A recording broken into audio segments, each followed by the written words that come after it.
দুদিনৰ আগলৈকে কথা পাতি থকা আপাজনী যে হঠাতে আমাৰ পৰা নাইকিয়া হ'ব সেয়া কেতিয়াও ভবা নাছিলোঁ। ভগৱানৰ ওচৰত এটাই প্ৰাৰ্থনা, তেওঁ য'তেই আছে কুশলে থাকক আৰু ভালে ৰাখক, সেয়াই বিচাৰোঁ।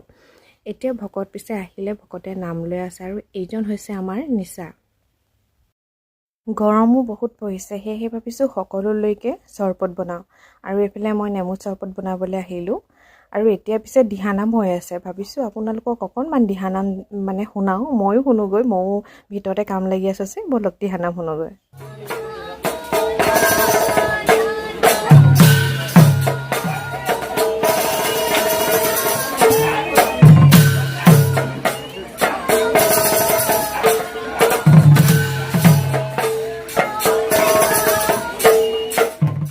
গৰমৰ মাজতে যিমান পাৰোঁ অলপ ভিডিঅ' কৰিলোঁ আপোনালোকৰ বাবে আৰু মেমৰি হিচাপে ৰাখিও সাঁচিও ৰাখিলোঁ। আজিলৈ তেনে আহিছোঁ পুনৰ।